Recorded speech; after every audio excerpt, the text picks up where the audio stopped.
aprovado com o pacote anticrime, o juiz de garantias divide a condução dos processos. Afinal, o que seria o juiz de garantias? Será que o juiz de garantias, aprovado pelo pacote, traria, enfim, uma dinamização maior dos processos? Para falar sobre juiz de garantias, o programa Nosso Direito em Ação recebe o advogado Marcos da Costa. Como vai, Marcos? Léo, uma alegria estar aqui com você hoje, batendo saudades, podendo participar do seu programa, que é uma referência para todos nós, e discutir esse tema que é tão importante para a cidadania, a questão do juízo de garantias. Você falou de referência, é importante dizer aqui que o Marcos é sempre uma referência para todos os advogados, porque ele foi presidente da OAB durante várias gestões e não só isso, ocupou cargos de destaque na instituição. Então eu quero aqui cumprimentá-lo pelo trabalho que desenvolveu e dizer que ouvir um advogado do seu gabarito aqui falar sobre um tema tão importante é sempre uma honra para todos nós. Obrigado. Marcos, falando sobre essa questão do juiz de garantias. Primeiro, o que seria o juiz de garantias? A ação penal, ela pode ser dividida em dois momentos. O primeiro momento diz respeito à apuração, à investigação, a tentar identificar, através da autoridade policial, o que aconteceu, aquele fato, se aquele fato é identificado como crime, se aquele fato constitui um crime e quem foi o autor do fato. Essa primeira fase é a fase do inquérito policial, que nós chamamos uma fase inquisitorial, onde não há acusação nem há defesa. É o Estado buscando identificar o que aconteceu e qual foi o autor. Durante essa fase, embora o inquérito seja presidido pela autoridade policial, em diversos momentos pode essa autoridade requerer ao juiz algumas providências, autorização para algumas providências. Por exemplo, escuta telefônica, quebra de sigilo bancário, quebra de sigilo telemático, prisão preventiva. E aí, embora a presidência do inquérito seja do juiz, do delegado de polícia, o magistrado é que tem o poder de deferir essas medidas. Qual é a preocupação na criação do juiz de garantias? É que esse magistrado, que se envolve na apuração, autorizando medidas de constrição, inclusive de liberdade, possa, acabado o inquérito, concluído pelo delegado o inquérito, encaminhado esse inquérito ao Ministério Público, que poderá entender que é o caso ou não de apresentar a denúncia para uma ação penal, que essa ação penal futura seja também presidida pelo mesmo juiz que atuou no inquérito e que possa esse juiz já ter alguma predisposição para alguns dos lados em função do conhecimento que ele teve durante a fase de investigação. Ou seja, traria um conhecimento maior por parte desse magistrado, porque ele que já conduziu o processo naquela fase anterior, seria mais ou menos ele isso? Ele separa o juiz que atuou, despachou na fase do inquérito, da investigação, ele não poderá ser o juiz que vai julgar a ação penal, caso essa ação penal seja promovida e acolhida. Mas você acha que isso traz mais imparcialidade, Marcos? Esse é um tema que está em discussão no mundo inteiro. Aliás, é uma polêmica. O tema está em discussão no mundo inteiro. Muitos países já adotam o juiz de garantias, às vezes como juiz de instrução. Então, em alguns países, nós temos separado, mesmo no processo, aquele juiz que preside a instrução, que, enfim, autoriza a realização de provas e tal, ele não pode julgar. É uma tendência moderna a fazer com que aquele juiz que vai julgar, ele inicie o conhecimento dos fatos, né, tendo o primeiro acesso aos autos, de forma isenta. E como no inquérito não há atuação da defesa, né, e nem da acusação, mas o Estado é que está comandando o inquérito e o Estado é que vai promover, através do Ministério Público, a acusação.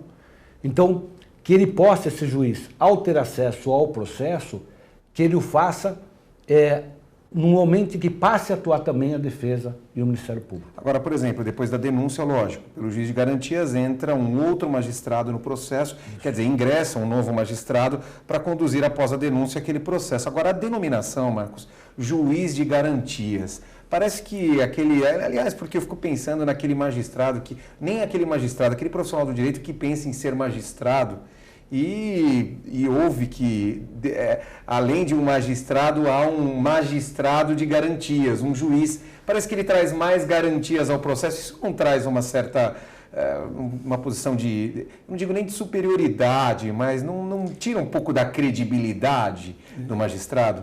Léo, isso é uma das razões, me parece, fundamentais nas críticas que estão sendo feitas a essa figura. Inclusive por magistrados que atuam há 20, 30 anos na magistratura, que se sentem desprestigiados, como quem dizer, eu sou juiz há 30 anos, eu não era um juiz de garantias, eu também defendia as garantias, porque as garantias são da lei, e portanto eu cumpro a lei. Então, essa denominação traz em si um questionamento sobre o passado. Então eu preciso primeiro dizer, a criação do juiz de garantias não representa de forma alguma crítica ao judiciário. É um aperfeiçoamento, um aprimoramento do sistema de justiça. A forma como hoje se dá a investigação e o julgamento não sofre uma crítica com a criação do juiz de garantias. O juiz de garantias é um aprimoramento, um aperfeiçoamento. E em nada representa uma crítica à magistratura. Esse é um ponto. E o ponto futuro é que a atividade jurisdicional. Não há hierarquia entre os dois juízes. São juízes que trabalham no mesmo nível. E muitas vezes o juiz que trabalha em um caso como o juiz das garantias será o juiz, no outro caso, o juiz do julgamento de mérito. Então, vai ser comum, porque não vai ter um juiz que só vai trabalhar como juiz de garantias. Não é isso. O magistrado ocupa as duas funções. O que acontece é que quando ele despacha num caso, ele está proibido, está impedido de se despachar na ação penal que se segue esse caso. Então, é o momento de atuação dele que vai definir se ele está atuando como juiz da causa, na ação penal, ou se ele está atuando como juiz de garantias, despachando no inquérito policial. O ministro Dias Toffoli disse que, em relação a essa questão, os processos conseguem ser redistribuídos normalmente e que não haveria aí enfim, o judiciário não estaria sobrecarregado com relação a essas questões. Você acha que isso vai atrapalhar um pouco? Se não me engano, ainda nem foi implementado em razão disso. Nós tivemos a lei que já devia agora, começou a entrar em vigor, foi dado um prazo de 30 dias para estabelecer os juízes de garantias. O ministro, presidente do Supremo Tribunal Federal, o ministro Dias Toffoli, quando estava no período de recesso, ele, na minha opinião, de forma correta, por cautela, ele suspendeu por 6 meses a vigência. Dando tempo, primeiro ao CNJ, que ele preside, conseguir entender um pouco quais são as dificuldades e orientar a magistratura no Brasil inteiro como promover essa adequação. E segundo, para os próprios tribunais também adequarem as suas comarcas, os seus magistrados, de forma a ter também atuação como juízes de garantias. Em seguida, ainda no período de recesso, quando o ministro Toffoli sai de férias, assume o ministro Fux, que aí, despachando em cima do mesmo processo, o ministro Toffoli, que havia dado 6 meses para entrar em vigor, o ministro Fux suspende sem prazo definido, esperando respostas que virão da magistratura para então definir qual o prazo de vigência. Acho que a cautela de dar um prazo é importante, acho que 30 dias foi muito pouco. Mas não creio, sinceramente, que a existência dos juízes de garantias importe num prejuízo no fluxo normal do processo. O que eu acho que é uma figura nova que tem que ser compreendida. Faço um paralelo com uma figura que eu, na presença da Ordem, participei inclusive da sessão de instalação da primeira audiência de custódia no Brasil, que foi em São Paulo, que é exatamente a criação da audiência de custódia. Quando a audiência de custódia foi... O que é a audiência de custódia? A pessoa que é presa, em flagrante, não por ordem judicial, mas presa em flagrante, ela deve ser levada num prazo muito curto de tempo ao magistrado para ele verificar se a prisão é legal ou ilegal. Isso está em pacto, inclusive, que o Brasil firma. O Brasil é signatário do Pacto de São José. Quando veio quando veio a audiência de custódia, eu acompanhei muito proximamente a sua criação e o seu desenvolvimento. Houve uma crítica generalizada, tanto do Ministério Público quanto da magistratura. Porque é mais trabalho, é mais uma audiência. E verificou-se que não. Acabou dinamizando melhor a porque dá mais legalidade à prisão. A prisão que é mal feita, uma prisão sem elemento, uma prisão desnecessária. Nós estamos falando de liberdade das pessoas, uma liberdade que não é para alguém, é para todos nós, né? É um direito de todos nós. Então dá mais segurança de que só serão presos as pessoas que mereçam ser presas. E eu estou falando prisão preventiva, inicial, não a prisão por condenação no final do processo. E aí hoje, a audiência de custódia, acho que estabeleceu no Brasil inteiro, está funcionando muito bem. O Brasil é o terceiro país que mais prende, Léo. São mais de 700 mil presos no Brasil. Muito preso, hein, Marcos? O que é pior, né? Nós não temos nem segurança no número, porque até pouco tempo atrás, muito pouco tempo atrás, não se sabia quantas pessoas estavam presas no Brasil, uma vergonha. E desses aproximadamente 700 mil pessoas presas, 300 mil pessoas não têm uma condenação. São prisões preventivas. Você chega hoje num grupo de pessoas e pede para levantar a mão aqueles que já tiveram problema com a segurança pública. Eu acho que a grande maioria e muitos daqueles que já sofreram um assalto, enfim, o cidadão sofre com isso no Brasil. Isso, mas aí esse é um outro ponto que precisa ser melhor compreendido. Uhum. De fato, há uma exigência, um clamor. Todos nós sofremos com a questão de segurança pública. Eu fui assaltado muitas vezes, inclusive minha casa. Ah, é? Sequestro, já fui sequestrado, assalto de casa, sequestro relâmpago. Tenho filhos, tenho minha esposa, tenho meus pais, tenho meus sogros, os meus amigos. Nós queremos segurança para todos. Esse é um problema que a sociedade tem que enfrentar. E esse é um problema que não é combatido exclusivamente com o direito penal. É um equívoco achar que o direito penal resolve todas as mazelas na área de segurança. É um problema mais profundo, que nós temos que identificar quais são as suas raízes para combater. Então, a segurança é muito ligada à impunidade, que é muito ligada à morosidade, então vamos prender mais rápido, porque prendendo mais rápido, a gente desestimula. É verdade, quando o sujeito tem a certeza de que ele vai ser punido, ele não comete crime ou vai cometer crime por exceção. É um estímulo ao cometimento do crime a impunidade. Né? Por isso que essa discussão, vamos aumentar a pena. Normalmente, não precisa aumentar a pena, o que precisa é ter a segurança de que ele vai cumprir a pena. Agora, essa discussão de segurança pública, eu não quero me alongar por causa do tempo, claro. Mas eu lembro de um só para contextualizar e mostrar que o problema é penal, mas não é só penal, um artigo que eu li há poucos meses atrás, do Hélio Gaspari, na Folha de São Paulo. E o Hélio Gaspari diz o seguinte: um médico em Nova York, ele reservava um dia, da semana na clínica dele, para atender policiais vítimas de violência. Ele era um médico plástico, fazia operação plástica. Então, durante o dia, ele dedicava uma parcela da vida dele para atender os policiais. Por que ele fazia isso? Porque ele dava mais segurança para o policial que sofresse violência no exercício da profissão, tomasse um tiro, por exemplo, sabia que podia contar com a sociedade, com a comunidade, que a comunidade, de alguma forma, compensaria, protegeria aquela autoridade policial. Com essa segurança, ele trabalhava melhor, né? Como é que funciona no Brasil? Dizia o artigo do Hélio Gaspari, e eu reafirmo aqui. O sujeito que tem um pouco mais de capacidade financeira, ao invés de ele preocupar-se com a comunidade e favorecer o policial, né, integrando esse policial à sua comunidade, aliás, o próprio conceito de comunidade é isso. Uhum. O que ele faz? Ele ergue um muro na frente da casa dele. Né? E se ele tiver um pouquinho mais de recurso financeiro, o que ele faz? Ele compra um carro blindado. E se ele tiver uma condição melhor, ele contrata segurança.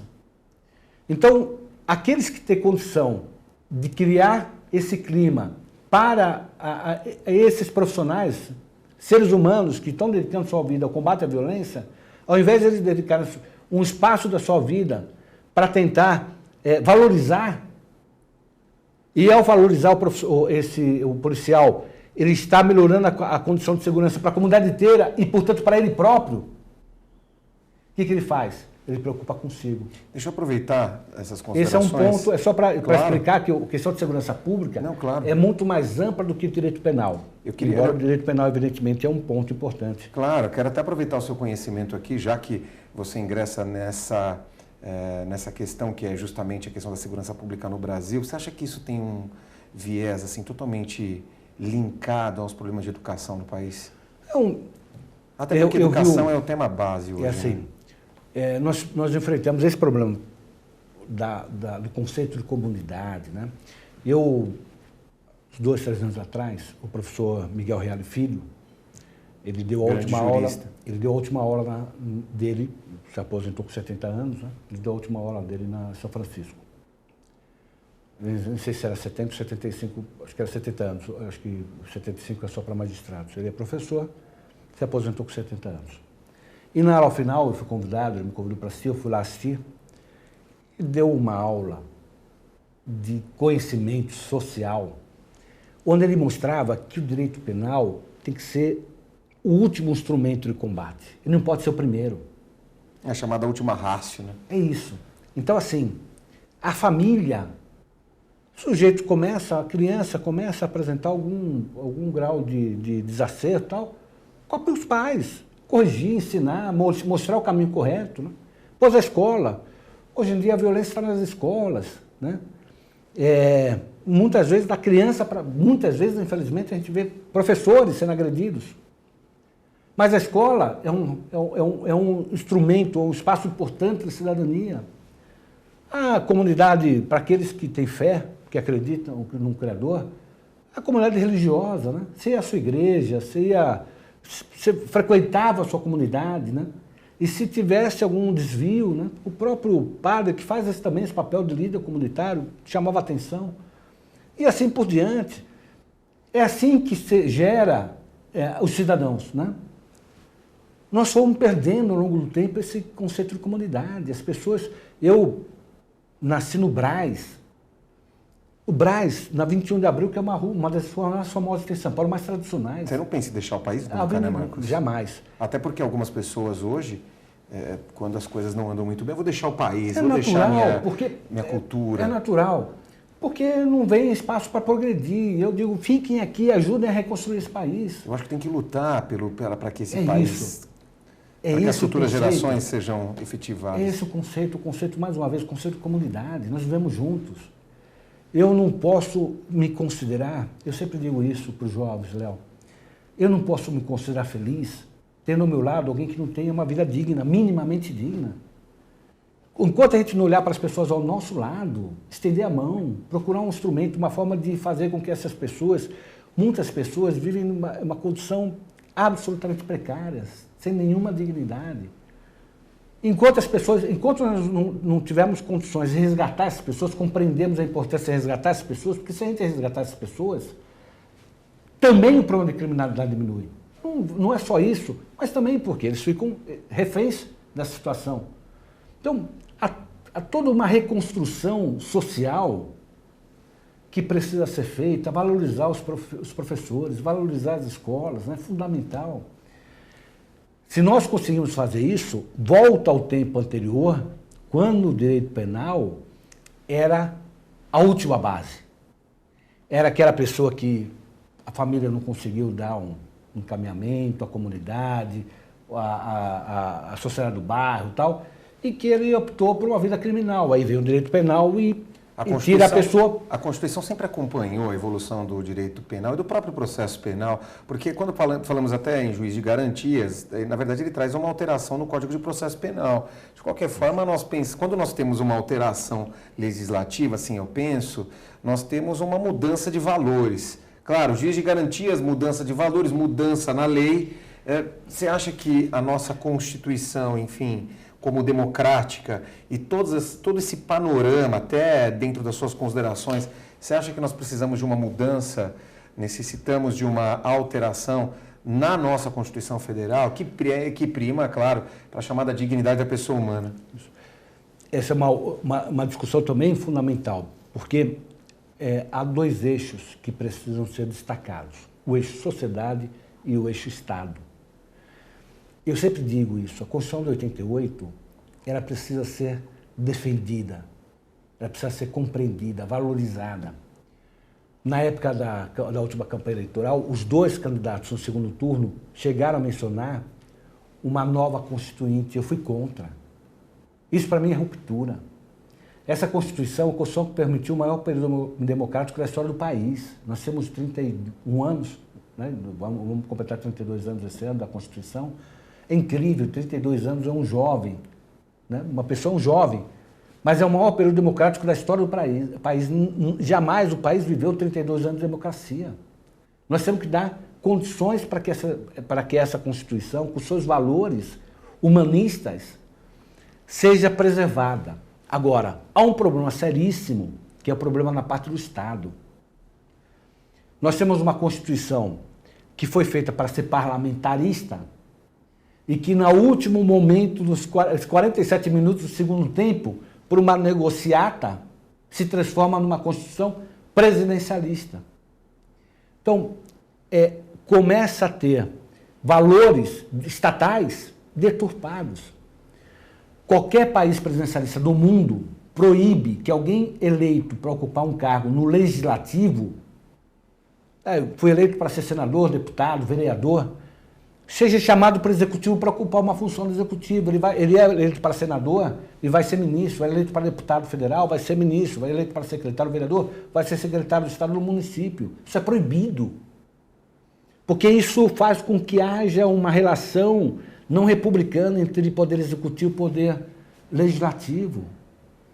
Então, essa parte da construção da base do Estado brasileiro, ela precisa ser profundamente alterada, inclusive para que o Estado possa cumprir a sua missão, que é fazer com que a parte da Constituição que diz respeito a nós, da cidadania, seja cumprida. Você fala em tripartição de poderes, será que na tripartição de poderes ali é necessária uma reformulação ali das suas bases, das suas estruturas? Nós temos lá, desde Montesquieu, a instituição da tripartição de poderes, enfim, claro, tudo isso é muito importante, mas, enfim... Léo, as duas coisas, o relacionamento entre poderes, poder executivo, legislativo e judiciário, e o relacionamento entre entes federativos, os municípios, os estados e a União.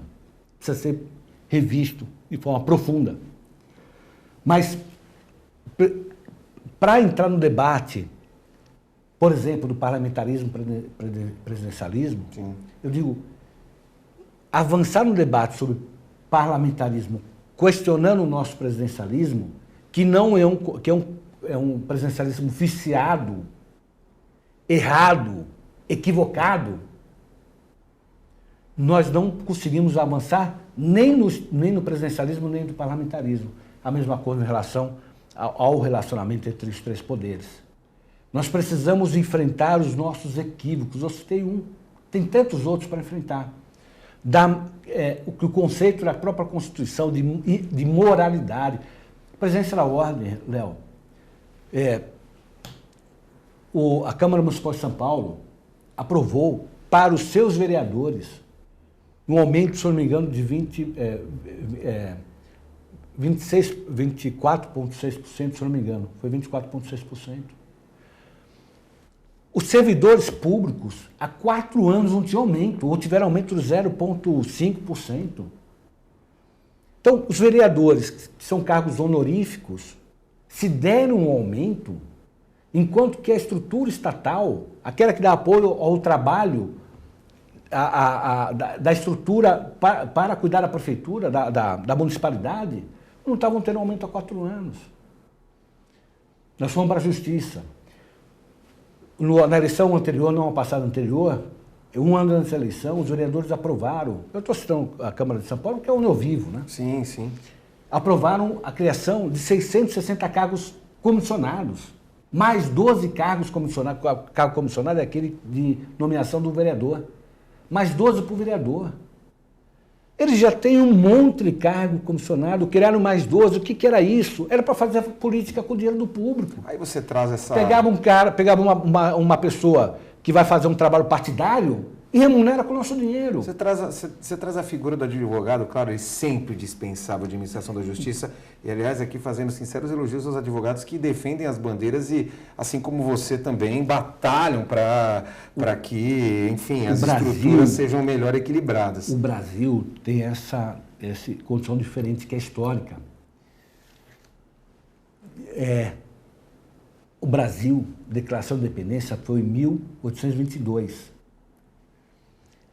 Declarar a independência do Brasil, começou a ter um debate de como é que você conseguiria criar uma estrutura política, social, jurídica própria daquele país que estava nascendo. E sabe qual foi a solução encontrada, Léo? Instalação de faculdade de Direito. Desde da instalação das 2 primeiras faculdades de Direito, a de São Francisco e a de Recife, a Olinda foi instalada em Recife, desde a instalação das primeiras faculdades de Direito, foi no estudante de direito que a sociedade brasileira depositou as suas esperanças de construção das bases de uma sociedade justa, avançada, do ponto de vista social, econômico. Os cursos proliferaram. E hoje isso perdeu aquela condição porque nós temos no Brasil mais faculdades de direito do que a soma de faculdades de direito do resto do mundo.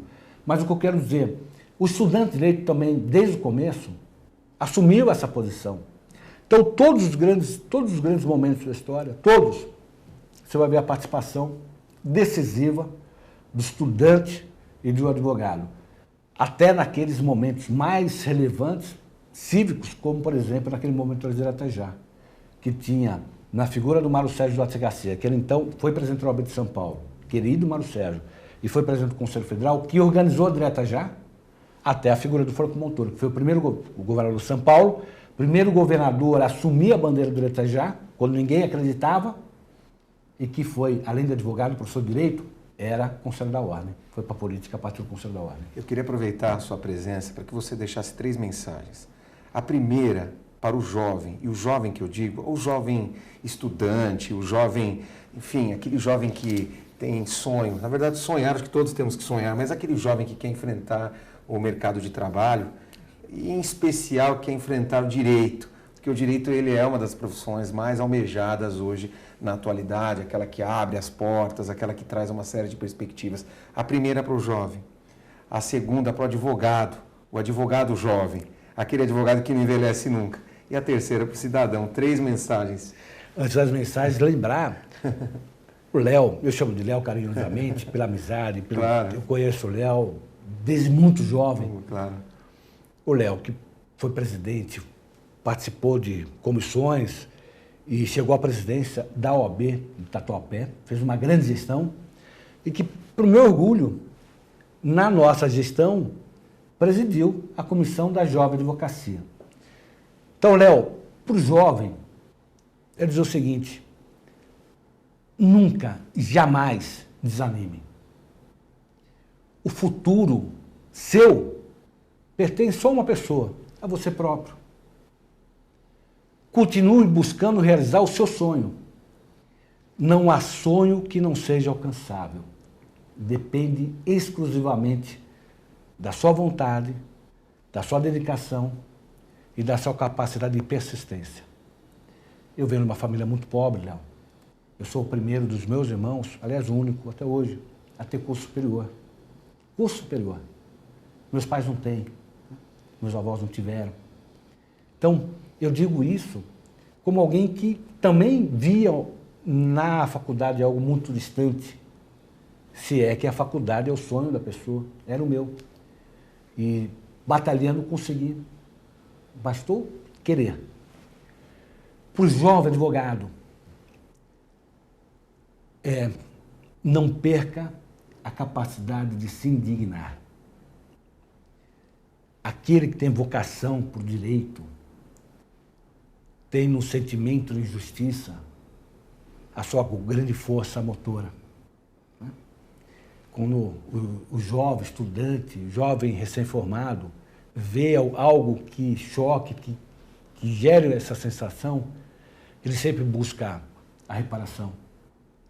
E é esse esforço que faz com que essa máquina gigantesca, e muitas vezes, infelizmente, um tanto quanto atrofiada, que é a máquina da justiça, é esse esforço que faz que, com todas as deficiências, essa máquina continue a produzir o resultado que a sociedade espera, que é o da justiça. E para o cidadão é isso. Todos nós somos, mas pensando naquele telespectador que está em casa.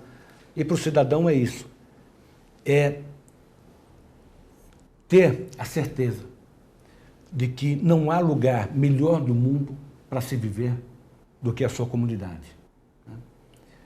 Compreender que viver na comunidade significa compartilhar com as pessoas dos seus esforços, unir forças para superar as dificuldades. Conversar, dialogar, participar da comunidade, participar da associação de bairro, participar da associação de pais e mestres, ser um cidadão ativo, ser alguém que busque compartilhar não só dos reclamos, mas compartilhar das soluções. Participe, acompanhe o desenvolvimento do debate sobre políticas públicas, né? Participe desses debates. Faça com que a sua força seja uma força que possa mudar a realidade de onde você mora. Se der as mãos, pode ter certeza, a gente vai retomar o caminho que o Brasil é vocacionado do crescimento econômico, mas especialmente do crescimento social. Marcos, agradecer a sua presença no programa, dizer que falar com você com certeza é sempre trazer força para todos nós, essa sua força interior, né, de obstinação, de buscar objetivos, de foco, de determinação, com certeza trazem um estímulo para todos nós. Então, compartilhar também o seu conhecimento também é muito importante. Agradecer a sua presença. Obrigado. Então, o programa Nosso Direito em Ação vai ficando por aqui. Nós voltamos na próxima semana com mais um tema de importância profissional do direito, de importância ao cidadão. Até lá.